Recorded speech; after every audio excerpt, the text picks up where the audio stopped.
वंदनीय दादांचा आज 103 वाढदिवस. सद्गुरुनाथ दादा यांचं कार्य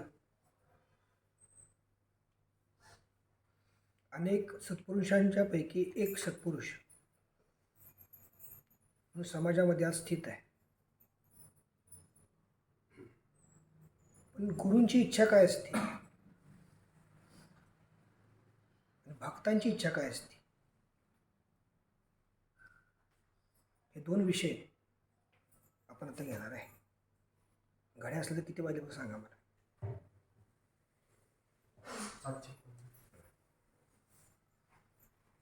सद्गुरुनाथ दादा कार्यारंभी आर्थिक बिकट परिस्थितीमध्ये होते. वर्तमानपत्र विकायचं, त्याच्यात उदरनिर्वाह करायचा. फुलं आणायची, त्याच्या माळा तयार करायच्या, त्या विकायच्या, त्याच्यात उदरनिर्वाह करायचा. कारण त्यांचं जे कुटुंब होतं हे तुमच्या कुटुंबापेक्षा मोठं होतं.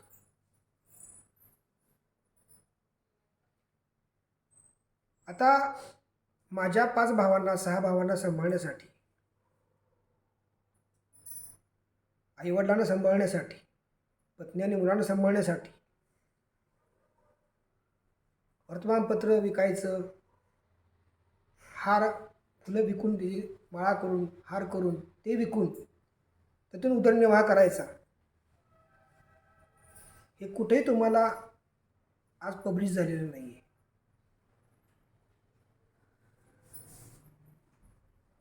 हे सगळं दिल्यानंतर गुरु आज्ञा ही प्रमाण मानून बघा, माझ्यावर भीक मागायची वेळ आली हे गुरुंना माहित नाही का?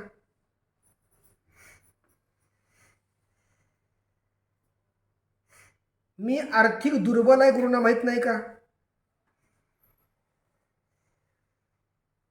माहित नाही? काय माहित? बोला.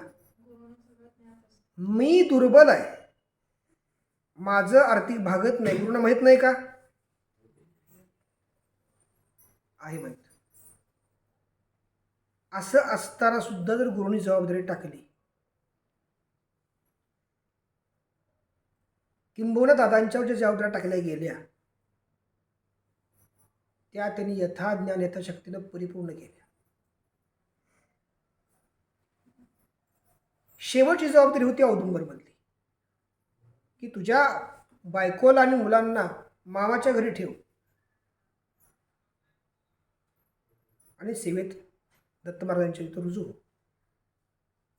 ऐकायला फार सोपं वाटतं.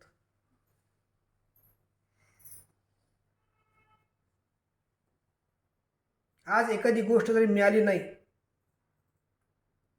तर मनाचं आग पापड आणि तीळ पापड होतो. आणि मनामध्ये अशा काही गोष्टी असतात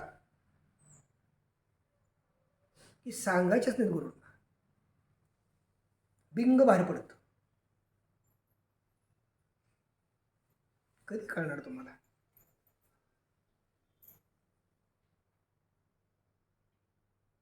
आजपर्यंत सत्पुरुष, परमेश्वर, अवतारी पुरुष यांचा जो आशीर्वाद लाभला आहे तो गरीब आणि कष्टकरी भक्ताला लाभला आहे, श्रीमंताला लाभलेला नाही. जो गरीब आहे, कष्टकरी आहे, प्रामाणिक आहे, अशालाच भगवंत भेटला आहे. पण आपले विचार नेमकी उलटे आहेत. आम्ही गरीब आहे, आम्ही कष्टकरी आहे आणि म्हणून आम्हाला भगवंताकडे बघायला वेळ नाही.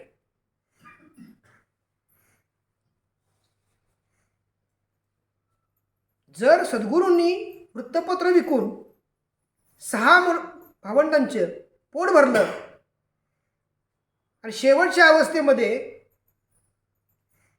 पर प्रत्येक आठवड्याला इंडिया टू अमेरिका त्यांचा प्रवास असायचा. प्रवास इतकेच ते काय झाले, आर्थिक श्रीमंत झाले गुरुच्या सामर्थ्यामुळे.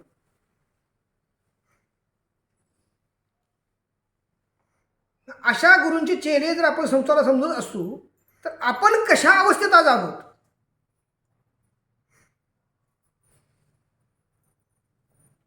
आर्थिक दुर्बलतेमध्ये आहोत का सुबत्तेत आहोत.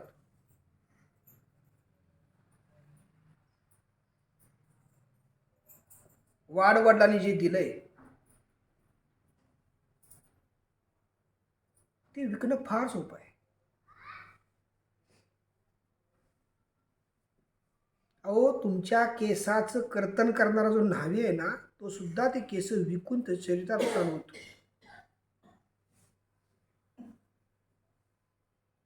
आणि तुम्ही वाडवडिलांनी दिलेल्या प्रॉपर्ट्या जर विकत असाल कवडी मोलानं, तर गुरूंचा आदर्श काय घेतला.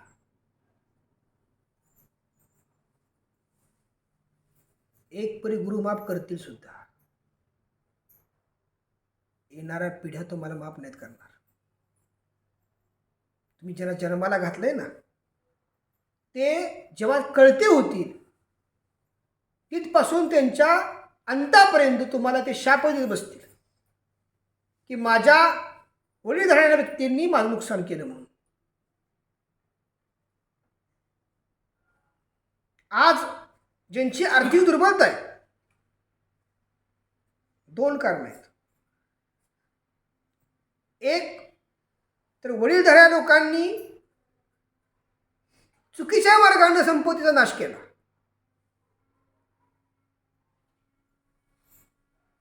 दोन, तुमच्या हातात चावी दिल्यानंतर तुम्ही अगतिक होऊन चुकीच्या मार्गाने संपत्तीचा नाश केला.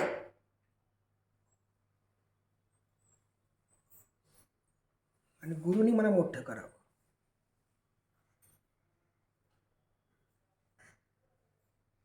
तुम्हाला एक गणित सांगतो, म्हटलं तर घ्या. माझ्या अभ्यासामध्ये सद्गुरुनाथ दादांनी त्यांच्या पूर्ण आयुष्यात कधीही कर्ज काढलं नव्हतं. माझ्या सद्गुरूंनी त्यांच्या सद्गुरूंचा आदेश हा अंतिम मृत्यू या नावाने स्वीकारला, तरी कधीही आदेशाचं उल्लंघन केलं नाही.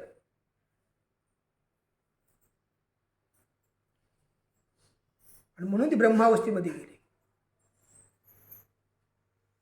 इकडे पाप करायचं, अर्धा तास आरती करायची, अर्धा तास साधना करायची,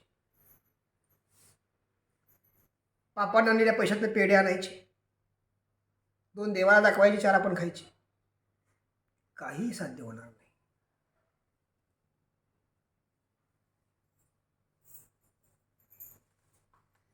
काय सांगतोय, तुम्ही वाहिलेलं फूल तुम्हाला कल्पना नसेल म्हणून सांगतो. तुम्ही वाहिलेलं फूल परमेश्वर जाणतो की हे पापाच्या पैशाचं आहे का पुण्याच्या पैशाचं आहे. पत्नीने केलेलं पाप पतीला भोगावं लागतं, पतीने केलेलं पाप पत्नीला भोगावं लागतं, आईवडिलांनी केलेलं पाप मुलांना भोगावं लागतं. हा सिद्धांत आहे. भक्तांची पाप गुरूंच्या मागे लागतात. हे आता बघा माझ्या इथं हाताला थोडंसं इथं, म्हणून ठरवलं गेलं शक्तिपीठ जे आहे वारा सुद्धा नको, भक्तांचा काय नको. का ठरवलं, माझ्या गुरूंनी अतिशय कष्ट करून ज्या शक्तिपीठाची निर्मिती केली त्या शक्तीचा तुम्ही अपव्यय करताय केवळ स्वार्थासाठी. त्याचं कारण असं की तुम्हाला ज्ञानच नाही.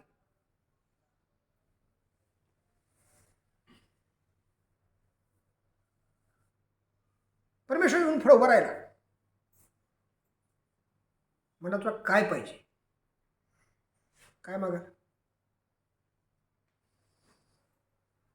आहे ज्ञान.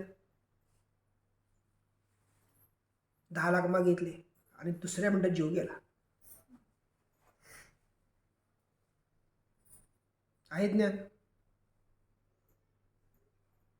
काही ज्ञानच नाही, फक्त जगतोय आपण. जनावरांना चाऱ्याची सोय झालेली आहे, कुत्रं मांजराला चारा घालायला लागत नाही, पण माणसापाशी ती सुद्धा सोय नाही. फक्त आम्ही ज्ञानी आहोत. कुत्र्यासारखं दुसऱ्यावर पडून खातोय आपण, नाही म्हणून सांगा. काय दादाला सांगणार आज 103 जयंतीच्या निमित्तानं की आम्ही असंच वागणार? बघा, घरात तुम्ही जी पूजा करताय ती पूजाच आहे. घरातल्या राहणाऱ्या स्त्रीची किंवा देवतेच्या रूपाची. शक्तिपीठात जेव्हा करायला येतात तेव्हा उपासना असते. घरी केलेली पूजा शक्तिपीठात उच्चार केल्यानंतर समजायला लागते. आता बघितलं नितीनला आले का?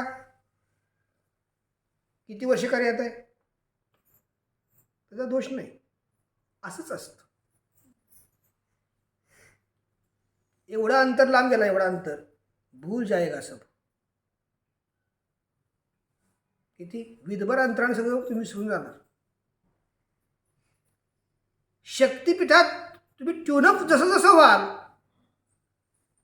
तसं बोबडे बोल बाळाचे बाहेर पडतील. पण लोक तर फार लांब आहे. वंदनीय दादांनी सप्तलोकावर सत्ता प्राप्त केली. सप्तलोकाच्या पलीकडे विभूती आहेत.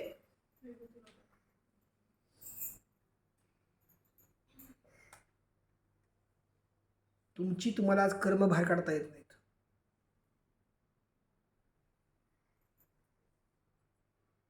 सुंदर वाक्य सांगतो जे मी अनुभवत होते. जोपर्यंत गुरूंना प्रश्न विचारतोय, कुठल्याही विषयाचा तुमचा असू देत, म्हणजे पायात चप्पल घालू का, ताट ठेवू का, झाडू मारू का, खुर्च्या लावू का, बाहेर हातपाय धुवून आत येऊ का, काही तुम्ही प्रश्न विचारताय, तोपर्यंत तुम्ही भक्तच राहणार. कारण भक्त सेवक मध्ये फार मोठी दरी आहे. जेव्हा तुम्ही असं कराल की प्रश्न विचारायची गरजच नाही, पण केलेली कृती गुरूंना आवडेल. काय सांगितलं तुम्हाला? हे कधी कळणार की आपल्या गुरूंना संकेत आल्याशिवाय ते कार्यच करत नाहीत. आणि जेव्हा गुरूंचं पटत नाही तेव्हा आपल्या मनात राक्षस निर्माण झालेला असतो. कधी कळणार? जेव्हा आपल्या मनात असा विचार येतात की दादांचं हे मला पटत नाही, तेव्हा आपण राक्षसी विचारामध्ये इन्व्हॉल्व झालो. मी नाही कधी म्हटलं आजपर्यंत मला दादांचं पटलं नाही म्हणून 24 वर्षात. आदब सुफी पंथात काय दिले?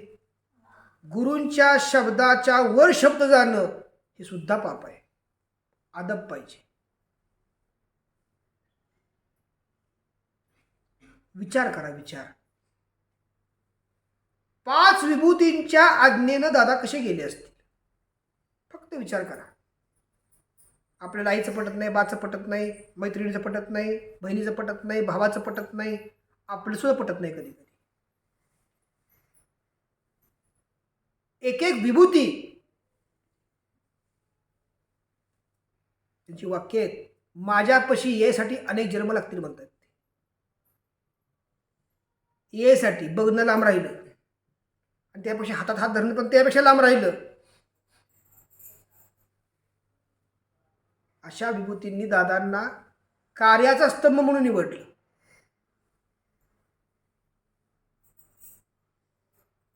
आपण काय करतोय माहिती आहे का? एक चूक समजली ना पुन्हा तीच करतोय. ठरवते आता करणार नाही, घरी घरी परत तेच करायचं, परत आता करणार नाही, परत तेच करायचं.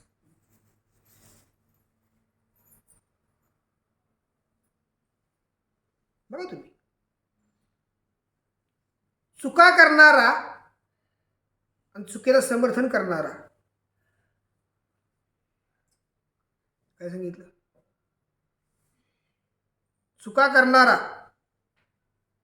चुकीला समर्थन करणारा, दोघेही पापी. तुम्हाला काय वाटलं? समर्थन करणारा पापी नाही? म्हणून तर वाल्या कोणाला विचारलं होतं, नारदाला सांगितलं होतं, जा विचारू नये बायकोला तुझ्या की तू राजनं भरलेली आहेत, ह्या एका खड्याला तरी ती तुमच्या कुटुंबातलं कोण सामील आहे का, म्हणजे पाप डिवाइड करता येईल.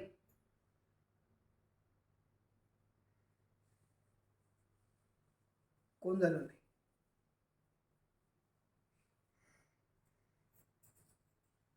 एक नेहमी डोक्यात गणित घ्यायचं, संध्याकाळची वेळ आहे, आपण घरामध्ये एकटंच आहे, बटनाकडे बघतोय, बटन कोणतरी लावायला पाहिजे असं वाटतंय. कोण येतंय का लावायला? नाही. एक तर तुम्ही कोणाला सांगावं लागेल लाव म्हणून, तर तुम्हालाच लावावं लागेल, तेव्हाच प्रकाश येणार आहे. हे तुमचं जीवन खरं आहे. तुम्हाला झक मारली पाहिजे आणि मग किक मारली पाहिजे.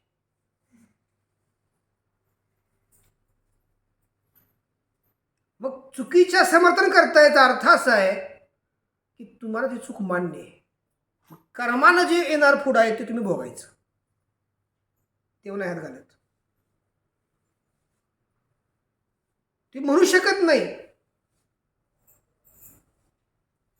की तिने चूक केली, मला बघायला का आलं.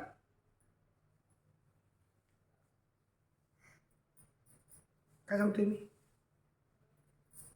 ती म्हणू शकत नाही की तो गुन्हेगार आहे, मी दोषी कसा. कारण परमेश्वर तुम्हाला जाणीव आधी करून देतो. बघ, तुमचं मन तुम्हाला सांगतात ना, बघ. मन म्हणता असू देत, माया जडते आत, नातेच्या आहारी जाता, पापाचं भागीदार बनता. आता फेडताना ज्याच्याकरता पाप केलं तो येत नाही. वाक्य समजून घ्या. एखाद्याच्या मायेसाठी खून केला, ज्याच्यासाठी मायासाठी खून केला ते माया तुमच्या जवळ येणार नाही चांगली केस म्हणायला. खूनची शिक्षामध्ये भोगावी लागणार तुम्हाला. म्हणून वाक्य दिले, सर्व सुखप्राप्ती अवधूता पाहिजे. याचा अर्थ काय आहे की तुम्ही अजून जेव्हा प्रॅक्टिकली जीवन जगायला लागाल, तुम्हाला जेव्हा समजल. बघा,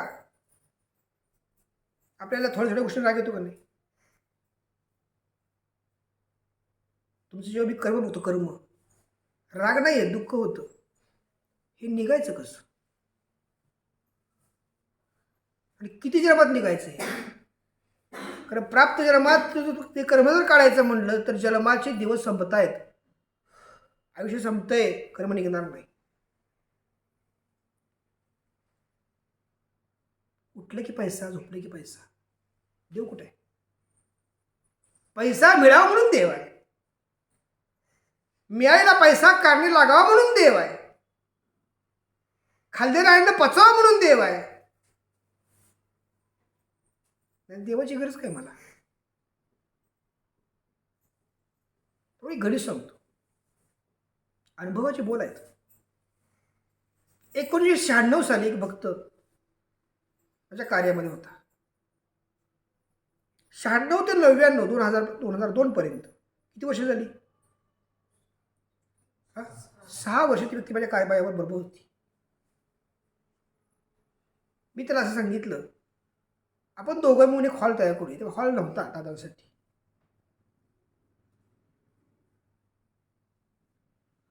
तर तो म्हणला, दादा दादा तुम्हाला माहिती आहे, मला काय माहिती आहे, मी तुमच्याकडे जे येतोय ते माझ्या चरित्राचं चालावं म्हणून येतोय.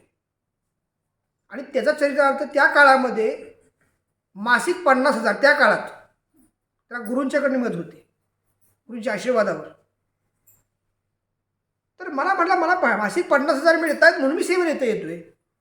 माझ्या येणाऱ्या पैशातून काही चरितार्थ चालण्यासाठी, गुरुकार्य होण्यासाठी योगदान करावं अशी माझी मानसिकता नाही आहे.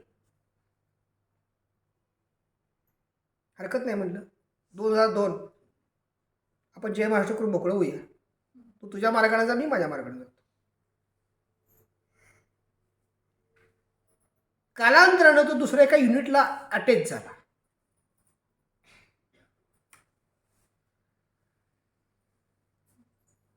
आणि ते बाळ आता नॉनव्हेज करून, जानवं घालून मुलाखती देतंय. आणि त्याच्याकडे जे येणारी भक्त आहेत ते माझ्या संपर्कात येत आहेत, माझं कार्य करा, मला यातनं बाहेर काढा. तेव्हा वाक्य असं होतं की दादा भागवत हे तुम्हाला माहिती आहे, तुम्हाला माहीत नाहीत. आणि जे मला माहीत नाहीत मी का करू त्यासाठी. असं असताना 2002 ते 2024 दादांच्याच कार्यामध्ये ती व्यक्ती आज आहे, पोटाचं खळगं भरण्यासाठी. काय सांगाल. आपण विचार करायचा, आपण कुठनं आलो दादांच्या पाशी. किती लोकांना टोप्या खोलून दादांच्या पाशी आलो, दादाला माहीत नाही. सत्पुरुष सद्गुरू सगळं माहीत असतं. म्हणून तुम्हाला सांगितलं मी, तुमचं जेव्हा कर्म उघडलं जातं, तुम्ही केलेलं पाप, तुम्ही केलेलं पुण्य सगळं पुढे येऊन उभं राहतं गुरूंच्या. गुरु शांत राहतात. ह्याचा फक्त ह्याला काय आपण देता येईल आपल्याला. म्हणून दादा म्हणायचे, मांजर डोळे झाकून दूध पितं, मांजराला वाटतं मालक बघतच नाही, कारण ते लक्ष फक्त तंद्री असते दुधाकडे. आणि जेव्हा कर्माची पाठी काठीत बसती तेव्हा मांजर परत पळून जात.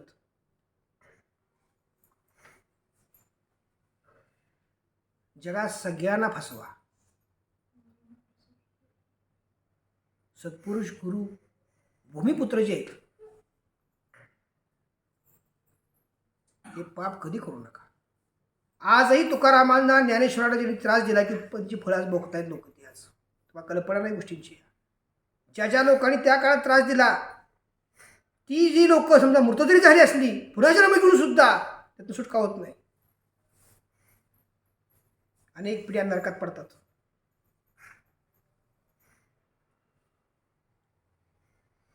कर्म फार चित्र आहे बाबांनो, मला कल्पना नाही. एकच मार्ग सद्गुरूंची कास धरणं, गुरुआज्ञेनं जाणं.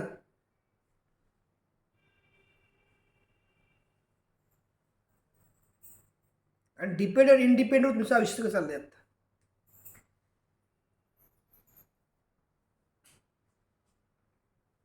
आणि एकदा आजार चढला ना, आजार मरेपर्यंत गोळी सोडू नका. अर्धी गोळी शाम, अर्धी गोळी सुबह. कब तक राम नाम सत्य है तब तक.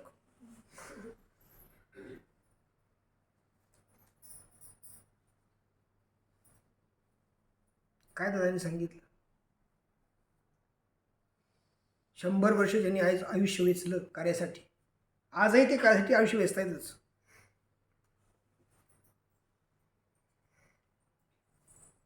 त्यांना हे वाटतं की हा भक्त या जन्मात माझ्यापाशी यावा, आणि आपण पुन्हा कर्म तयार करतोय चुकीची आणि जन्म वाढवतोय.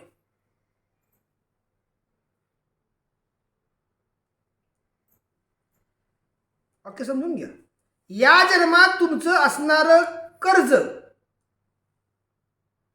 अगले जन्म में वही रहेगा.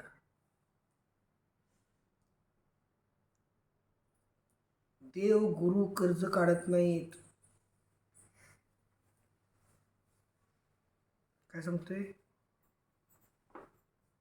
तुम्हाला असं वाटत असेल देव माझं कर्ज काढत नाही, काढत. गुरु कर्ज काढत नाहीत. आणि समजून घ्या, ज्याच्यामुळं कर्ज निर्माण झालं तोही तुमच्याबरोबर पुढच्या जन्मात तसाच येणार परत, तोही सुटत नाही.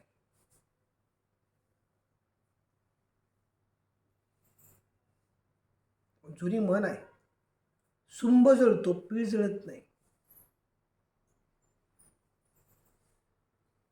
काय म्हण आहे?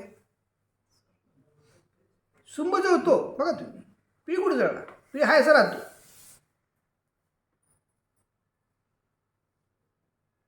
पुन्हा पुन्हा तीच कर्म निर्माण करतोय आपण. वास्तविक तुमच्या पोटाच्यासाठी किती खर्चाची गरज आहे? 10,000 15,000ची तुमची काय असेल ती. भगवंतर अशक्य आहे का? अशक्य आहे. तरी पण तो तुम्हाला का गुंतवतोय? का गुंतवतोय सांगू शकाल? तर आज जे पाप शिल्लक आहे ते पाप तुम्हाला परत कर्मदाय करायला भाग पडते.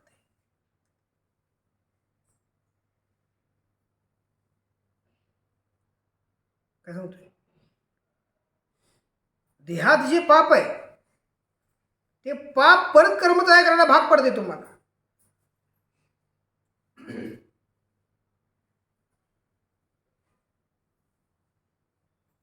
पहिली अवस्था कुठली? रस्त्यावर भीक मागणे पहिली अवस्था आहे. शेवटची अवस्था कुठली? भिक्षा मागणे. पहिली अवस्था कुठली? रस्त्यावर भीक मागणे. शेवटची अवस्था कुठली? ओम भगवती भिक्षां देई मा, भिक्षा मागणे. मधला सगळा खेळ आहे.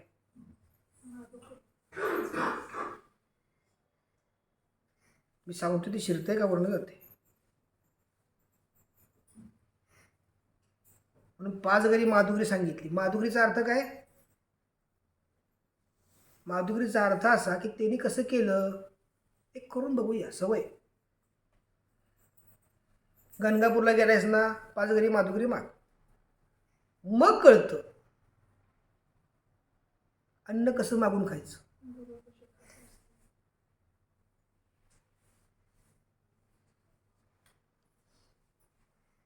मला तुम्ही सांगा ना, सद्गुरुनाथ दादांनी जेव्हा परलोकाचा विचार केला असेल तेव्हा इहलोकातल्या लोकांचा मनाचा विचार केला असेल का? तुमचं मन काय सांगतंय? तुम्ही काय मागताय? काही नाही. साधना दिली ती कर तर मिळत, नाही केलं तू उपाशी राहा.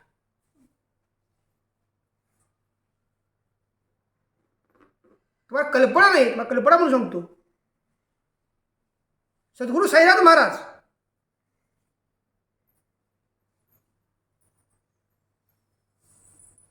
ज्यावेळेस शिर्डीमध्ये बायजाबाई गेली,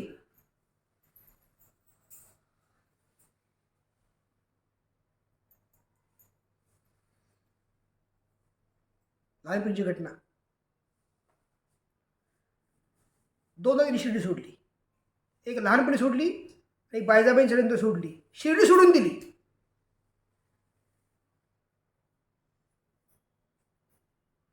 आपण काय सोडलं? आमचा असा आहे, पटलं तरी या गुरु महाराज.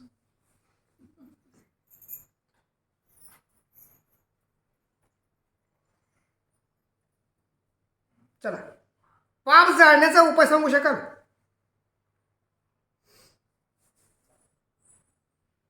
बघा, सोपं गणित सांगतो. राक्षस आणि माणसात फरक काय सांगता येईल तुम्हाला? कोण सांगत? राक्षस आणि माणसात फरक काय?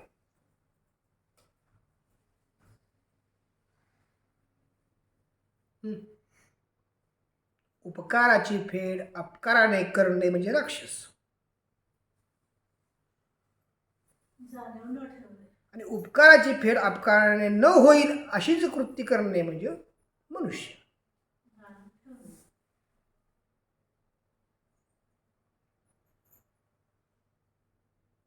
आपल्या दिवसामध्ये उपकाराची फेड अपकाराने करतोय का नाही करत? बघा येता, लहान मुलगा बाबाला म्हणला, लई छान आहे, आईला हसू येत. पोरगं बोलायला शिकले, लई छान आहे म्हणते. आईचं जे संपत्ती जे मनाचा ठेव जो आहे तो मुलाकडे वळतो. कधी कधी मुलाकडे वळतो? जेव्हा आई नवऱ्याला बोलू शकत नाही पण मुलगा मात्र बाबांना बोलू शकतो.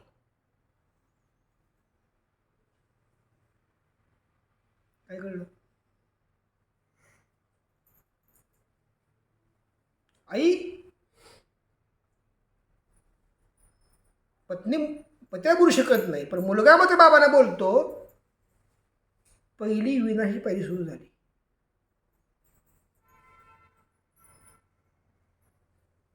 आई ज्या ठिकाणी सांगते पोरगं फार आमचं पुढचं आहे तुला माहित नाही, पप्पाला सुद्धा बोलतं चुकलं की सोडत नाही कोणाला, वेट.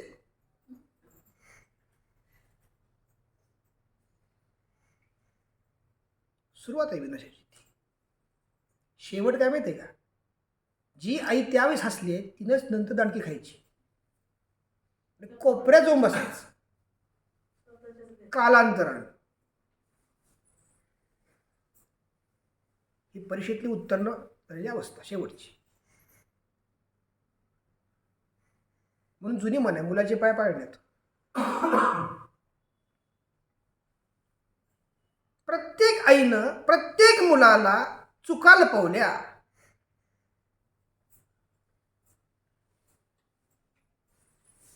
प्रत्येक आईनं प्रत्येक मुलाला चुका लपवल्या म्हणून आई अंतिम गुरु होऊ शकत नाही. कारण गुरु चुका दाखवतोच. मुलावर भांडण होतात घरात, माझ्या पोराला बोलायचं नाही.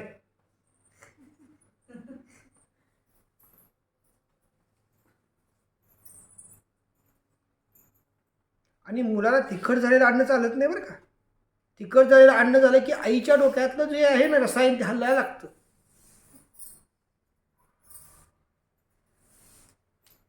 अशाच मुलाचं जेव्हा लग्न संस्कार होईल त्याच्यापाशी ती स्त्री पत्नी म्हणून व्यवस्थित राहील का? तुमचं लेकरू आहे. पण संस्कार जर नसतील तर पुढची जी येणार आहे ती विचार काय करणार?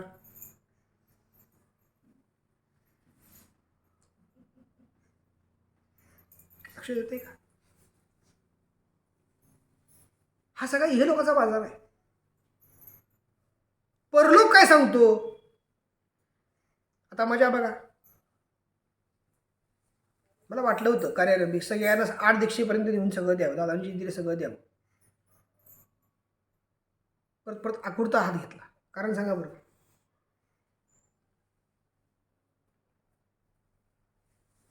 तुम्हाला मी ट्रिक सांगतो, ट्रिक. गुरु माझ्या ट्रिक कोण सांगणार नाही तुम्हाला, मी सांगतो. अमुक व्यक्तीची अमुक परीक्षा घे म्हणून गुरु सांगतात.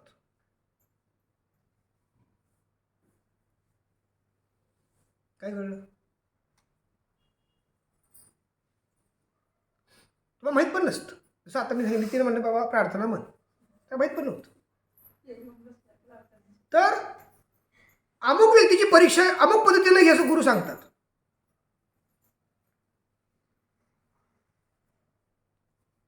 तिथं तो पास झाला तर पुढची अवस्था, तिथं नापास झाला तर तीच अवस्था. तुम्ही 1 लाख मंत्र म्हणला, 10 लाख मंत्र म्हणले, काही उपयोग नाही. का? ज्याचा मंत्र म्हणला त्याला किती किंमत देत आहे?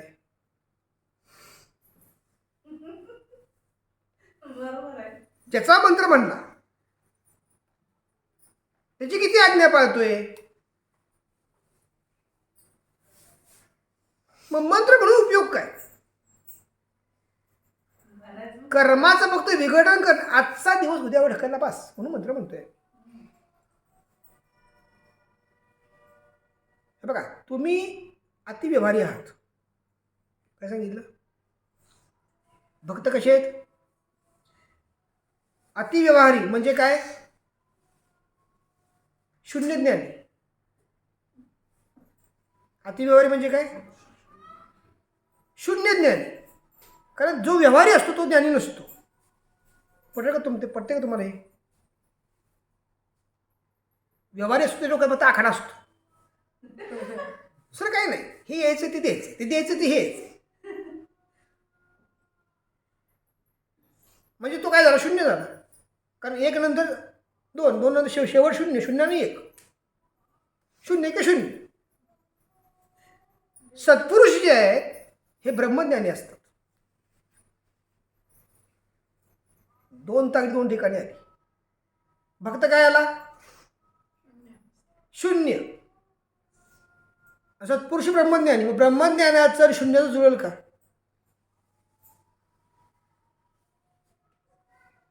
काय सांगितलं?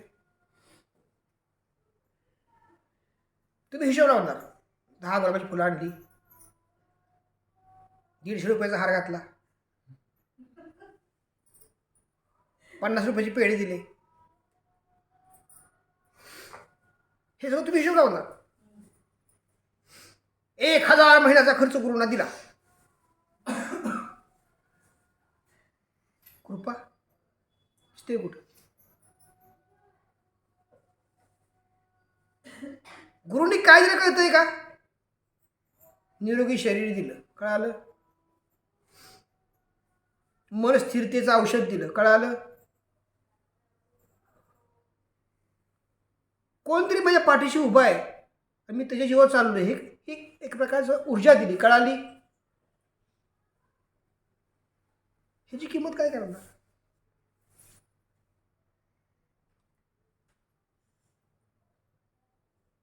ज्या वेळेस गुरुंना क्रॉस करणार नाही अशी अवस्था तुमची तयारी होईल तेव्हा तुम्ही आज्ञेनं वागत आहात असा अर्थ होईल. काय सांगतोय?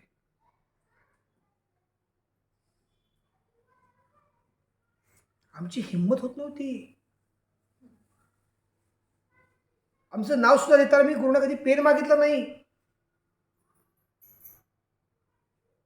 आपण सहज बोलतो. पेन कुठे आहे? सहज बोलतो. आजही आमच्या वयात म्हणजे ज्याने आम्हाला घडवलं त्यांचा जर कधी आमचा योग आला तर आजही त्याच्या शब्दापुढे जात नाही मी. ते म्हणतील ते चुकीचं असू देत, करायचं. तुम्ही दादा अति कळत, मी सांगितलं अमुक कधी तरी मागितलं, तमुक कलर मागितलं. आजही मी ज्यांनी मला घडवलं त्यांचा मध्ये कधी योग आला, भूक असू नसू दिले खायचं. मानणं सुद्धा एकत्र अवघड आहे हो बाबांनो. बघा मानता येते का?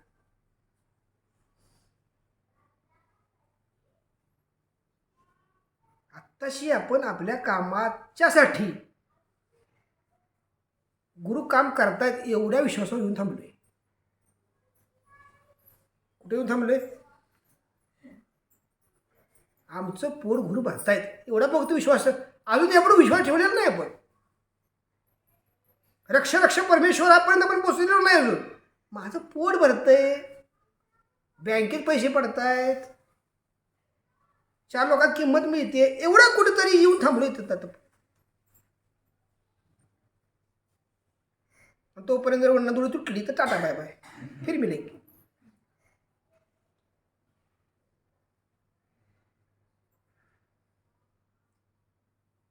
जीवन प्रवास फार अवघड आहे बाबा.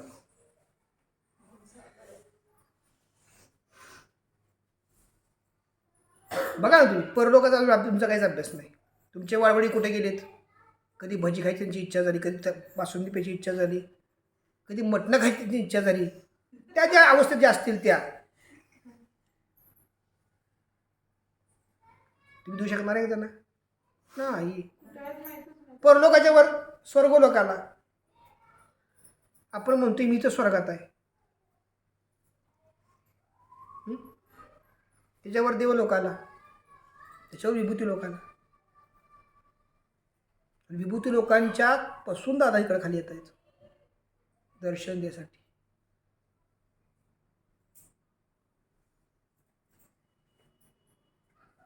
मला एका भक्तांना प्रश्न विचारला होता.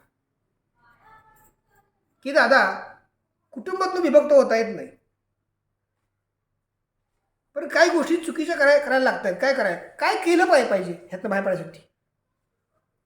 कोण सांग काय केलं पाहिजे? दीपक, काय केलं पाहिजे?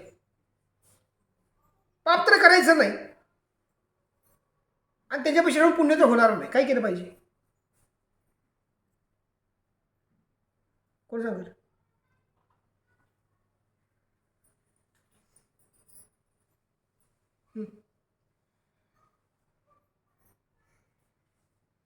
विषय कळतोय का? कवर नाही गेला?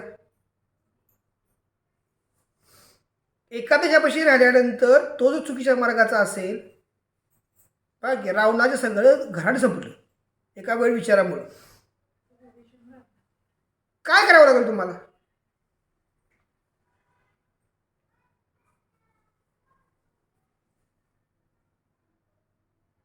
काय उपाय आहे का तुमच्यापाशी?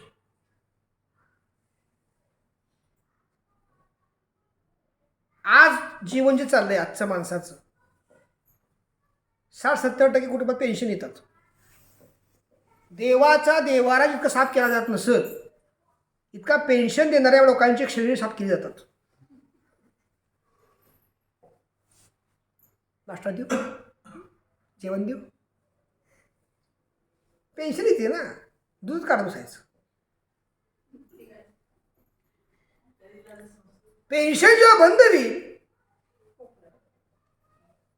आणि ते जे जीवन तयार शिल्लक राहील, नरक यातना. का? पेन्शन होती गुलाब उधळली.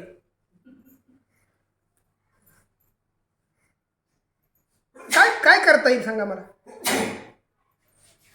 चुकीच्या मार्गाला समर्थन जर करायचं नसेल तर काय केलं पाहिजे?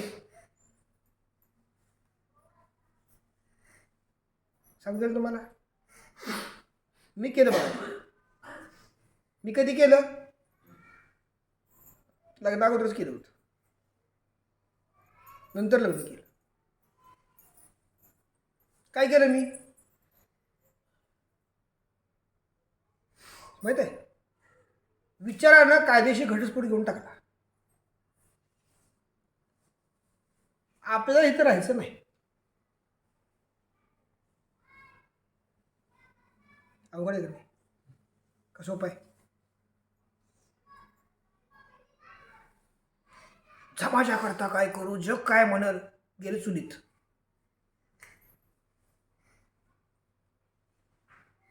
तुझ्या इथं बंदूक ठेवली होती, ज्याला गोळी घालायची वेळ आली, जग काय म्हणल, समाज काय म्हणल.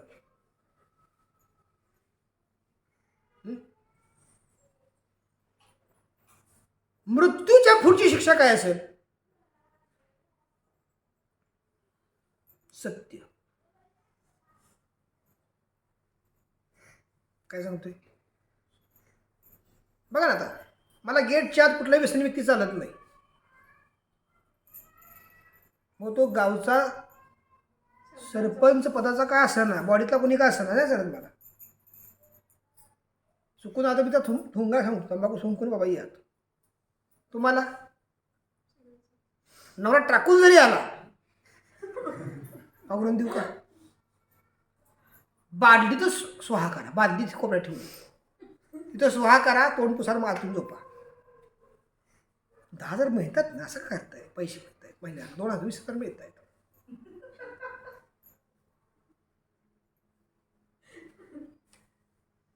पापाचा पैसा पापच निर्माण करणार, यालाच कर्म म्हणायचं. काय सांगतोय? पुष्टी तुष्टी चास्तू, काय अर्थ आहे याचा? पुष्टी, आपण विधी करताना पुष्टी तुष्टी चास्तू शब्द आहेत. काय अर्थ?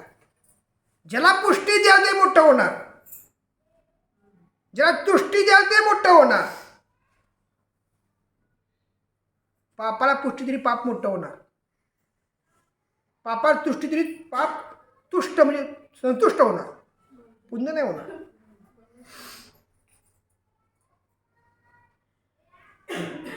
पहिलं भांडण तुमच्या स्वतःच्या मनाशी. तुम्ही सांगा, भक्तिमार्ग सोपा आहे का अवघड आहे?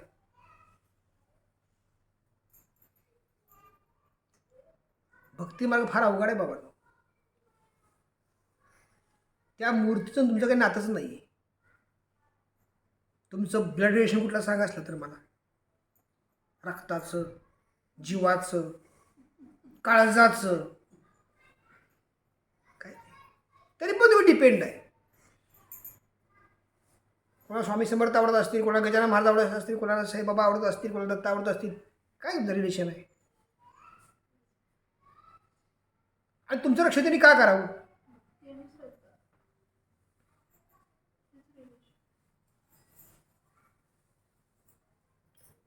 म्हणून सांगितलं पापाचं समर्थन देव करत नाहीत. का करत नाही सांगा बरं. अहो बघा ना, देवानं जर पापाचं समर्थन केलं तर देव पापी नाही का होणार. साधं गणित आहे.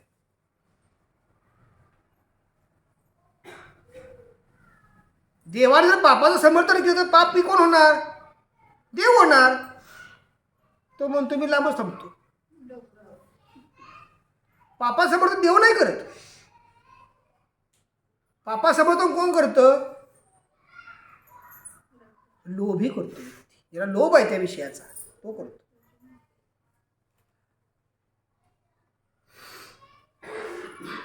म्हणून चुकीच्या गोष्टीचं समर्थन करणं, चुकीची गोष्ट पदरात घेणं म्हणजे कर्माची निर्मिती करणं. काय कळलं. काय कळलं. चुकीच्या गोष्टी समर्थन करायचं असू दे. कर्म सोडत आहे कोणाला.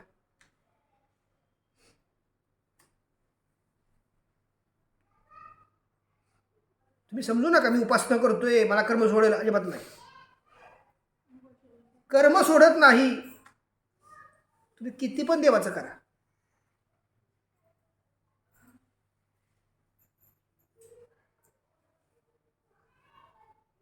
पेटलेल्या गाडीत बसला ना तर तुम्हाला धग लागणार त्याची. काय करावं लागेल.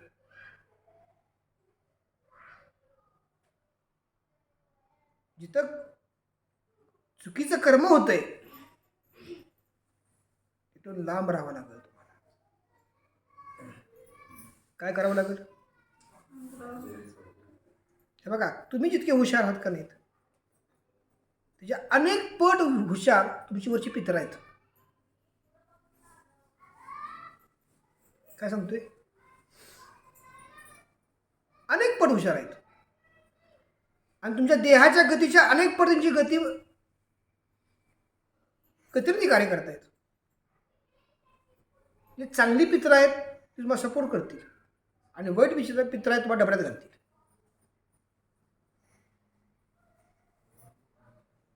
काय सांगितलं. बघा तुम्हाला पटतं कोणाचं, चांगल्याचं का वाईटाचं. हा फायद्याचं पटतं.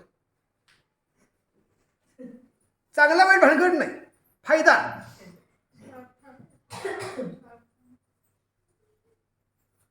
कुणी सांगितलं होतं ज्याला तुम्हाला मी 10 कोटी रुपये देतो, दादा मागवतो, दादाला सोडा. काय करा. एका मिनिटात काय दादाला लुटू लागलंय का. आहेत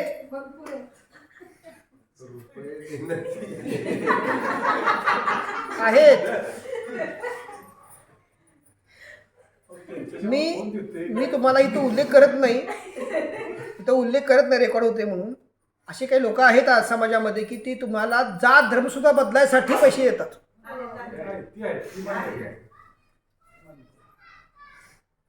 सगळं मिळतं. जात धर्म सगळं बदलून टाकायचं. अगदी मुलगा कोरा कडकडीत दे त्याला मुलगी सुद्धा भेटेल तुमची.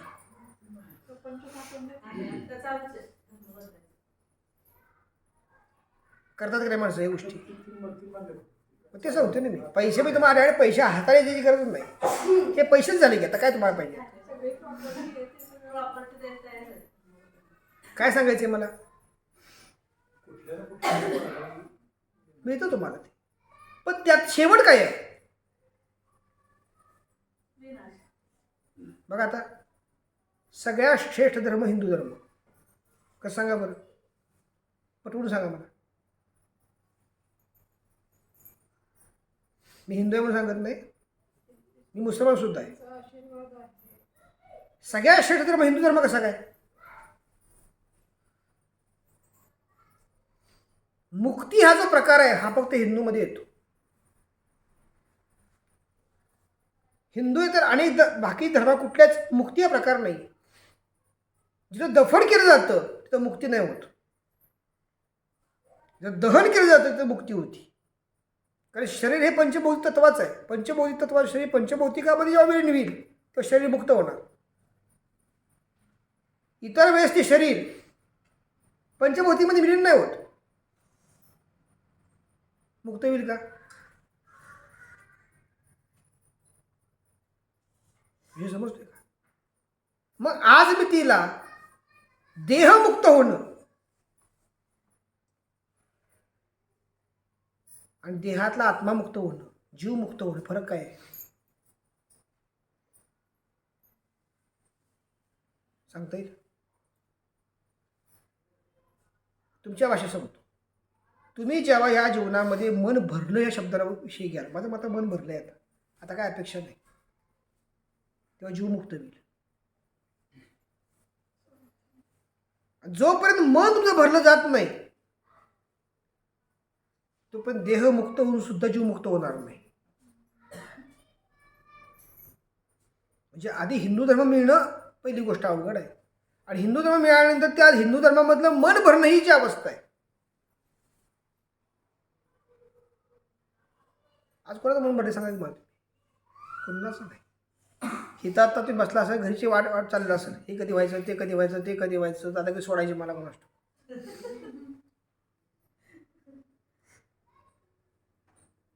मन कुठं भरतंय? मन कधी भरल?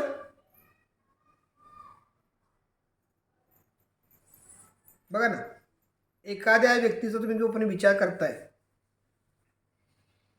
काय सांगतोय? अक्षय व्यक्ती आहे, कुठलेही नातं असू देत, विचार करताय का नाही? तुमचं मन कोणाच्या अंडर गेलं,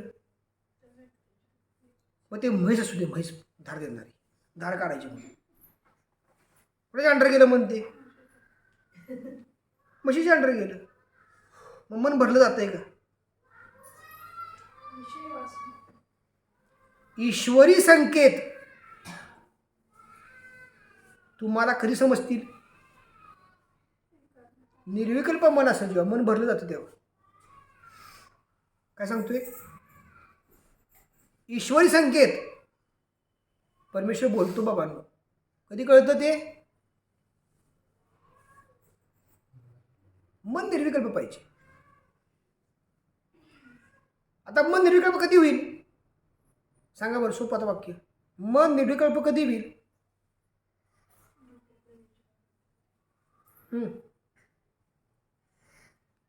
मन निर्विकल्प कधी होईल कोण सांगत?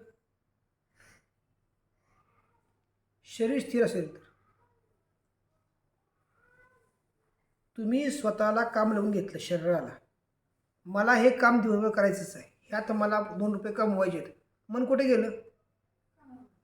गेलं का? कर्मात गेलं. नवीन जन्माची तयारी.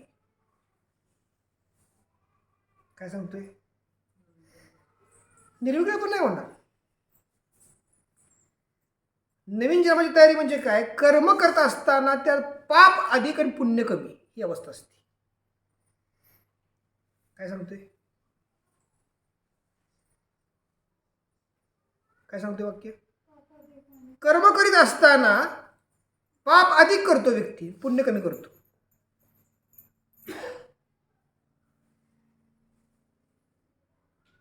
आता मला गणित सांगा, एखाद्या कुटुंबातली हक्काची व्यक्ती दीपक पाणी आणून दे का मागतो?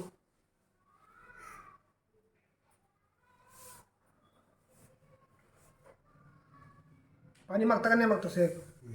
का मागतो पाणी?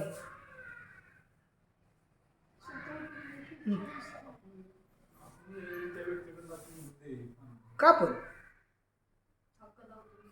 का पण? का मागतो? कुत्रं पाणी कुत्र्याला दुसरं पाणी मागतं, मला पाणी दे म्हणून? का मांजरं म्हणतं मला पाणी दे म्हणून?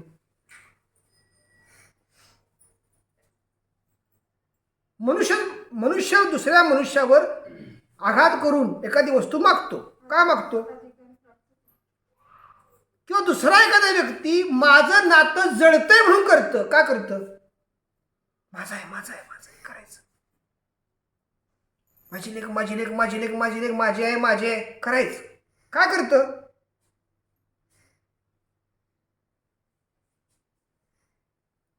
कर्माची तयारी.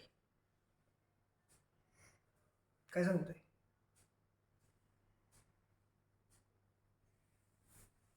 कर्माची जेव्हा तयारी थांबल तेव्हा शरीर शांत असेल.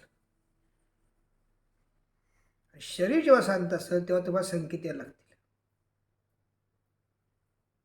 म्हणजे दीपक संकेत यासाठी शरीर शांत पाहिजे.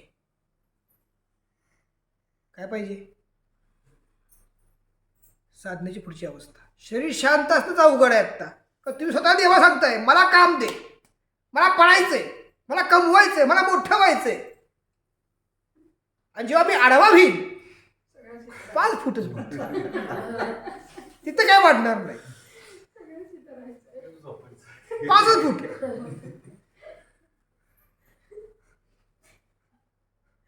कधीतरी एखाद्या मड्यापाशी जाऊन उभं राहा आणि त्याने जेव्हा तोंड केलं असतं त्यात पाणी टाकलं जातं. त्याला विचारायचं घोट आज होतो का तुझा? कुठे गेला जीव? कुठे गेला? तुमचीच अवस्था होती तीच राहणार आहे. तुमचं जेव्हा तोंड होईल वाळकं लाकूड अंतिम सत्य. त्यात कुडी आत्ता आहे ना म्हणून फवाऱ्यासाठी तुमचे चालू आहेत.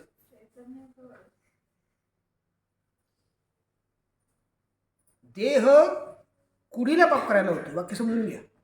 देह कुडीला पाप करायला होतोय. भोगाला परत कुडीला लागतं. जन्म परत कुडीला घ्यायला लागतो.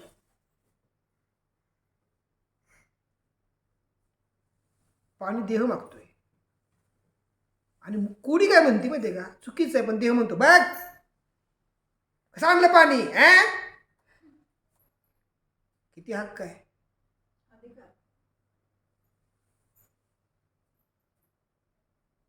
बाबांनी त्यांच्या आयुष्यात कधी कोणाला पाणी दे म्हणून सांगितलं नाही. काय सांगतोय? बावडीतल्या विहिरीतून स्वतः पाणी शेंदायचे. जेव्हा त्यांना होत नव्हतं तेव्हा भक्तजन देत होते. पण स्वतः प्रयत्न करायचे. माझं मी घेतो, माझं मी करतो.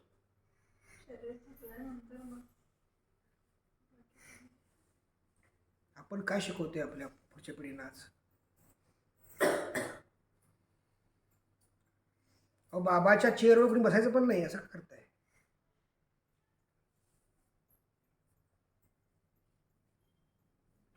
तुम्ही सांगा कर्म निर्माण करता का नाही करत?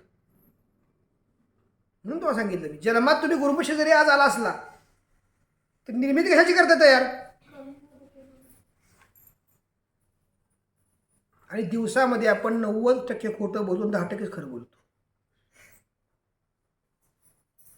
कर्म निर्माण काय होते? आपला हातला कप्पा आहे ना, कृपा आहे त्याला. मोबाईलला कसं लॉक असतं तसं कप्प्याला लॉक आहे. पण तुम्हाला कुठं माहीत आहे? इंटिक्रप्शन ब्युरो जो आहे का नाही त्याला सगळं माहीत असतं. तुमच्या मोबाईलला जरी लॉक असलं तर तरंगद्वारे त्या अँटी जो ब्युरो आहे सायबर त्या सगळ्या माहीत असते. तुम्ही काय वापरताय, काय करताय, सगळं ते माहीत असतं. तुमच्या सेफ्टीकरता मोबाईल लॉक आहे पण डाटा लॉक नसतो. तर तुम्ही तुमचं कर्म जरी समजा सांगितलं नाही कोणाला, सांगायचं नाही कोणाला, काय पाप केलं काय पुण्य केलं मनात ठेवायचं काय हरकत नाही. त्याला माहीत आहे चित्रगुप्ताला.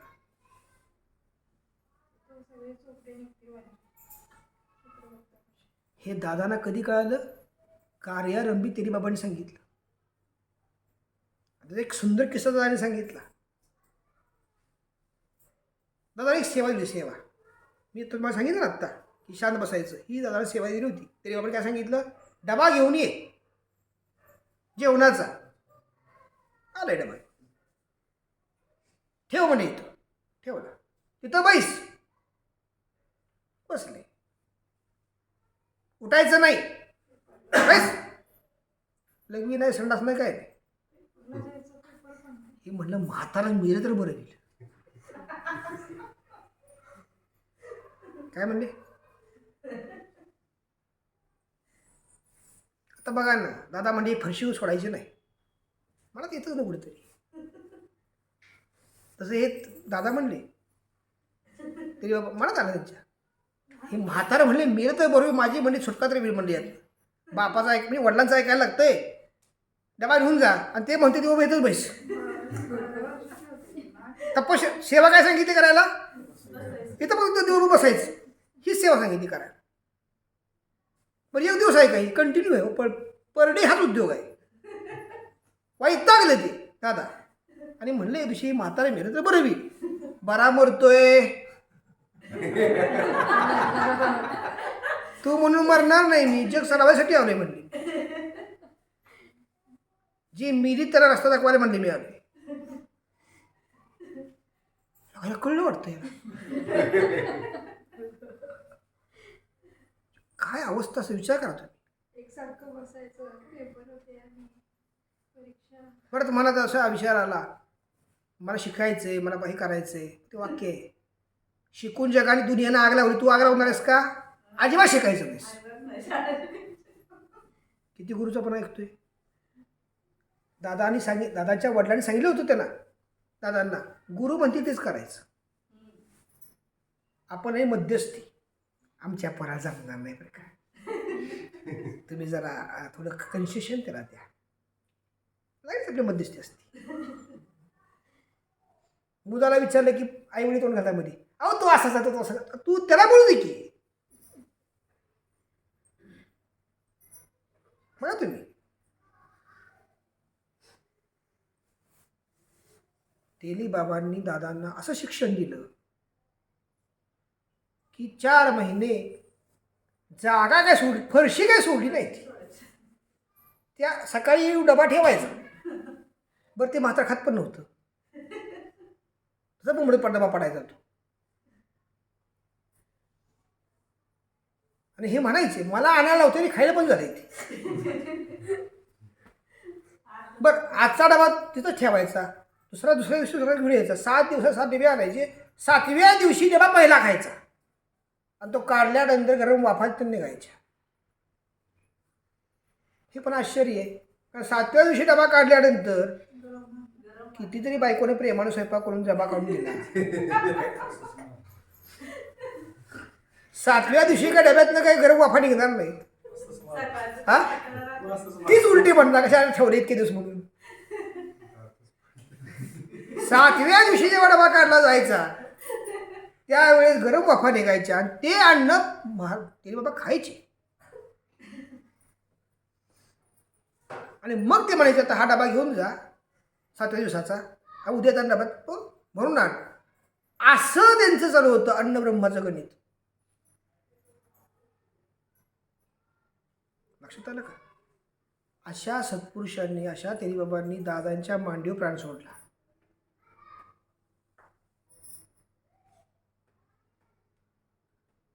काय किस्सा असेल.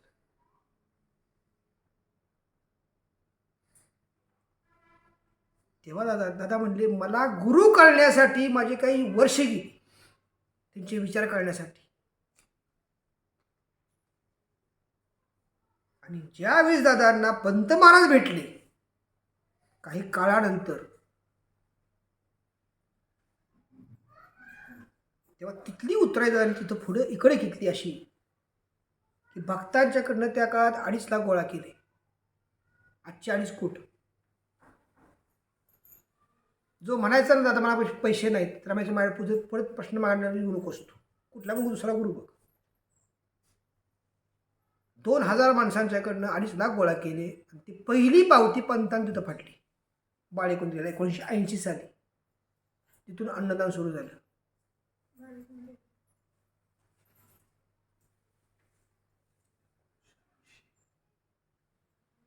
अंदाजे 20 वर्षापूर्वी आपण पावती पडली. माझी सासरी वगैरे असण्याच्या त्या काळामध्ये. त्याचं आज वार्षिक व्याज आपलं शुद्ध प्रतिपदेला 3,500च्या आसपास वार्षिक व्याज कार्याचं तिथं जाते. 6 महिन्यापूर्वी एका मुंबईच्या भक्तानं 80 लाख रुपये देऊन तिथं हॉल उभा केला आणि त्याला दादाबाबा तो पण दादांचं नाव घ्या सांगितलं त्याला प्रसादालय म्हणून. असलं काय ते करायचं उभं जगात जन्माला असं काय ते केलं पाहिजे. नुसतं कर्जात मरून काय फायदा नाही. आणि दादांना पहिला अन्नप्रमुख कोणी दिलं? तेरी बाबांनी. दुसरं अन्नप्रमुख कोणी दिलं? दोष काढण्याचं कार्य पंतांनी दिलं. 35 वर्ष पंतांची सेवा केल्यानंतर तो आशीर्वाद पंतांनी प्रवाहित केला. किती वर्षानंतर? 35 वर्षानंतर शब्दब्रह्म आणि अन्नब्रह्माचा आशीर्वाद दादांना दिला. आता शब्दब्रह्म म्हणजे काय? अन्नब्रह्म सांगितलं काय ते कधीही अन्न कमी पडणार नाही अशा अवस्था. शब्दब्रह्म म्हणजे काय? जे बोलेल ते घडणार. ही शक्ती कुणाकडे आहे? पंतांच्याकडे. दादांना मिळाली. मिळाली दादा काय सहज बोलता बोलता म्हणायचे ए पडशील की मरशील की ती मारायची पडदिशी. असं घडायला लागलं. पंतांच्याकडे दादा परत गेले आणि म्हणजे तुमचा शब्दब्रह्म माघारी घ्या, कारण मी सहज माझ्या भक्तांना चांगलं करण्याकरता बोलतोय, पण जे मी बोलतोय सहज तेच घडते. म्हणून त्यांनी त्याच्यानंतर एक 10 वर्षामध्ये 6 महिन्यामध्ये ते शब्दब्रह्म माघारी देऊन टाकलं. त्याच्यानंतर परवा दिवशी आपण तिथे गेल्यानंतर त्यांनी विचारलं तुम्हाला काय देऊ? जेवण तुम्ही काय जेवत नाही, आता तुम्हाला देऊ काय? म्हणजे ते म्हणजे त्याला असा प्रश्न पडला ह्यांना काय देत आता? हे आले म्हणजे द्यायची इच्छा असेल तर श्रीफळ द्या म्हणलं मला, मी त्याचा पैसा आहे. ते सांगितलं कार्यासाठी त्यांना श्रीफळ दे. ते शब्दब्रह्म आणि अन्नब्रह्म तरी पुन्हा मला कार्यात 27 वर्षात पूर्ण होत आहेत. 27 वर्षानंतर तो योग मला पुन्हा तो आला, म्हणून मी तो फोटो परत तयार केला. 27 वर्षानंतर अन्नब्रह्म आणि शब्दब्रह्म हे पुन्हा कार्यात आलं. मी काय कुणाला वाईट बोलणार नाही, कारण दादांचं तेव्हा कार्य चालू होतं. एक एक प्रतिभा सिद्ध करणं, निराकरण सिद्ध करणं. अगदी नॉनव्हेज करणारी किंवा ड्रिंक करणारी किंवा अनेक व्यसनं असणारी लोक त्यांनी कार्यात घ्यायची, त्यांना शुद्ध करायचं, धुवायचं, हे त्यांचं कार्य चालू होतं. म्हणून त्याला वेळ बोलावं लागायचं कधी कधी त्याला चांगलं करण्यासाठी लोकांना. आणि त्याचा मोबदला म्हणून त्या दादांना ते शब्दब्रह्म माघारी द्यावं लागलं.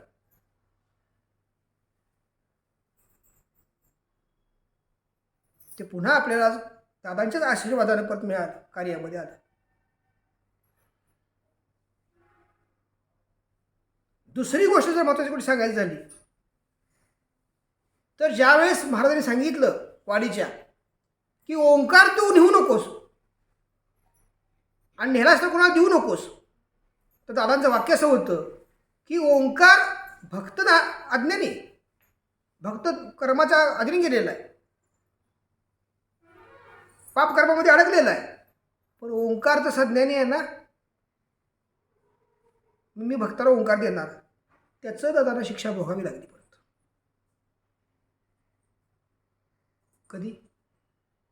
ज्यावेळी दादांनी महाकरण दीक्षा दिली भक्तांना, म्हणजे जो ड्रिंक करतोय, जो व्यसनी करतोय, जो काय बाकीचं करतोय, त्याला आपण महाकरण दादा दीक्षा देऊन टाकली. मग त्यांच्यात ते चैतन्य स्वतः दिलं आणि त्याचे 2 हात स्वतःकडे घेतले.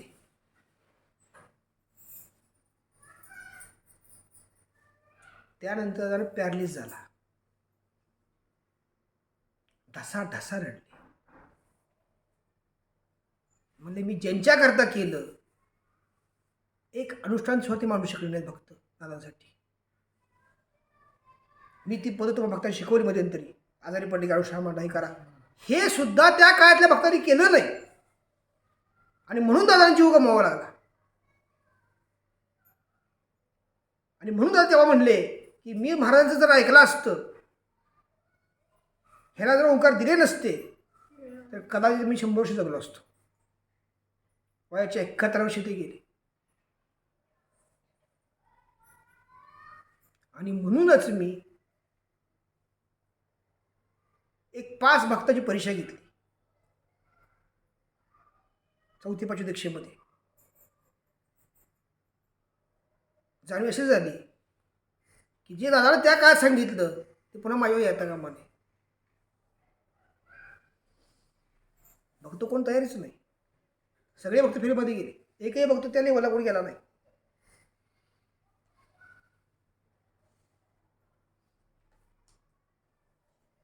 आणि दीक्षा थांबवून ठेवल्या. दादाने 8 दीक्षा दिल्या. नंतर दादाने लॉक टाकलं परत त्याला. पण ज्यांना दिलं पाप जाळलं ते दादा भेगा परत भोगायला देतात.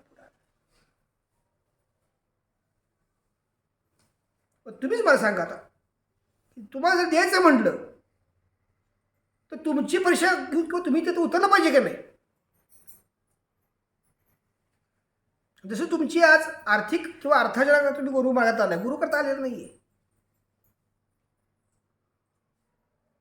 गुरु करता कोण आले काय सांगायचं. पोट भरण्याकरता गेलेलेच वेगवेगळे मार्ग असतील. त्याही काय तीच अवस्था होती. विभूती लादायची आहे, कर की ते कर की, मग ते करायचं. आता जर समजा तुम्ही गुरु पाहिजे म्हणून जर आला असता किंवा त्या काळात लोक जर आली असती तर आज 36, 37 किंवा 40 सेंटरची गुरुमार्गाची जी उभी आहेत, एकाही माध्यमाला परकीय प्रवेश काय येत नाही.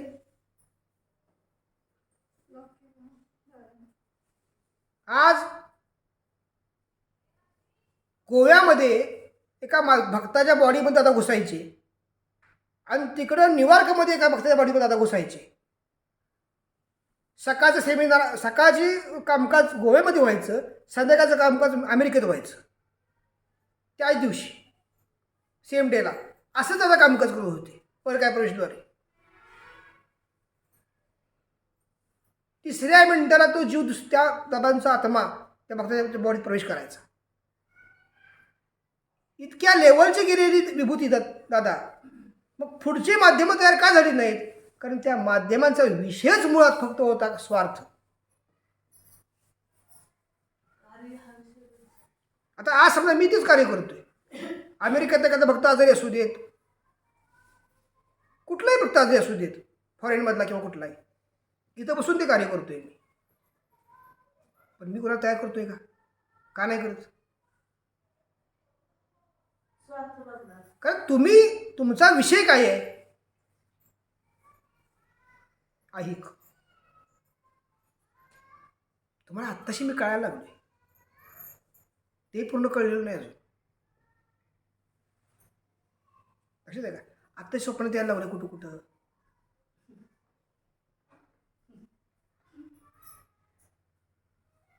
का द्यायचं? काय ह्या गोष्टी का द्यायच्या? शक्तिपात तरी का करायचा भक्तांसाठी?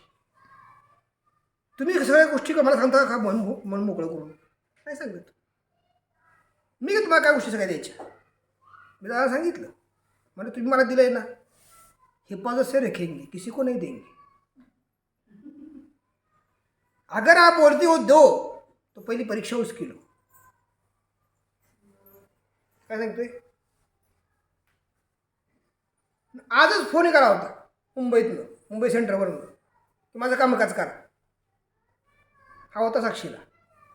त्याला 2 ठिकाणी सांगितले, तिकडे जा म्हण पाहिजे तर, माझ्याकडे नकोस. का काम करू त्यांचं? मला भाऊगतीची गरजच नाही. जे दादाने दिलंय ते टिकवायचंय आणि ते साठवून जायचंय, आठवून जायचं नाही. कारण मला माहित आहे तुमच्यापैकी एक पण माझ्यासाठी काही करू शकणार नाही. करू शकाल? 8 तास एका ठिकाणी पाय वर करून उभं राहू शकाल? एक पण करू शकणार नाही. अहो, जो ट्रिपला येऊ शकत नाही त्याला कारण सांगतो पैसे नाहीत आणि काय झालंय, तर मग काय झालंय, तो व्यक्ती काय साधना उपासना करणार आहे? स्मशान द्यायची जी म्हणजे मानसिकता जी नाही. आजही माझ्या मनात दादा सांगाल ते करतो. चला शेवटी पाहिजे. तुला माहिती नाही पैसाचीच आहे ना. असा जर हात वर केला, असा हात संपणार नाही. कुतुबुद्दीन का वाक्य है. मैंने हाथ अगर ऊपर किया तो पत्थर भी सोना हो जाएगा. अगर दुनिया को पता चलेगा कि तेरे पास सोना है, पत्थर है, तो दुनिया तुझे खत्म कर देगी. तो मैंने तुझको क्या दिया.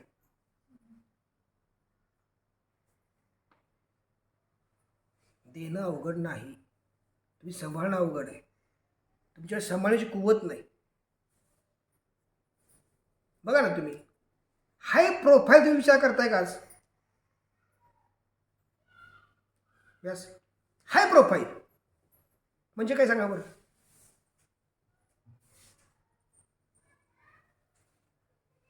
यू आर 100% सिक्युर्ड आहात का.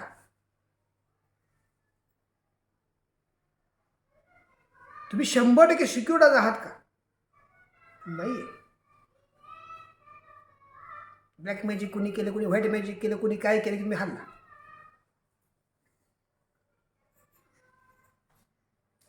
असं चालताना पृथ्वी हल्ली पाहिजे. तुम्ही हलून उपयोग नाही. नात कसे होते. मच्छिंद्र गोरक्षी चालायची ना रस्त्यानं, धरणीकंप व्हायचा. आज तुम्हीच हालताय, माणूस बघितला की.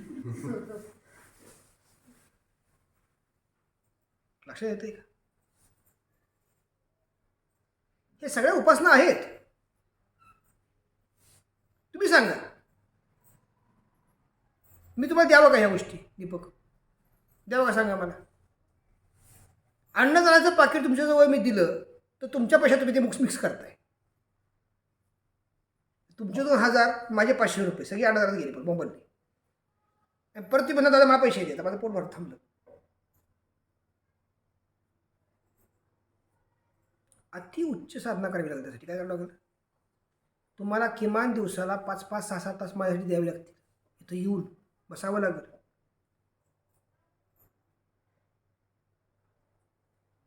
तुम्ही आज कर्माच्या अधीन आहात. तुमचा मूळ विषय पैसा आहे, पोट आहे. हे जोपर्यंत तुमच्या मागे भुंगे लागलेत, तुम्ही स्थिर होऊ शकत नाही. परमार्थ तुम्ही करू शकत नाही. तुम्ही फक्त काय करू शकता, चरितार्थापुरतं गुरुनं मागू शकता. पोटापुरतं मध्ये म्हणा. कळतंय का. परमार्थ तुम्ही नाही करू शकत. घ्या ना उदाहरण, तुकारामांचं घ्या. काय केलं ते नाही आयुष्यभर. टाळ कुठली. ज्ञानेश्वरांनी काय केलं. पोथ्या वाचल्या, ग्रंथ तयार केला. एका ठिकाणी बसून केले तिने सगळे. तुम्हाला जे मिळतंय ना ते तुमची हाव संपन्न झाली. आर थोडा संपन्नच झाली. 4 तास 5 तास गुरूंच्या पाशी येऊन बसणं, ती साधना करणं शक्य आहे तुम्हाला. म्हणजे तुमच्या परमार्थात या जन्मातून काय उपयोग नाही. आणि पुढे काय फळ घ्यायला जातो तुम्हाला.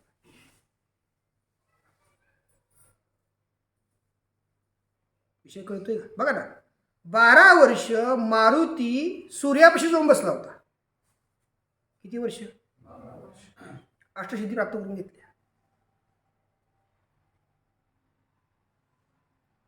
राम लक्ष्मण सुद्धा गुरुपाशी जाऊन बसले, सिद्धी प्राप्त करून घेतल्या.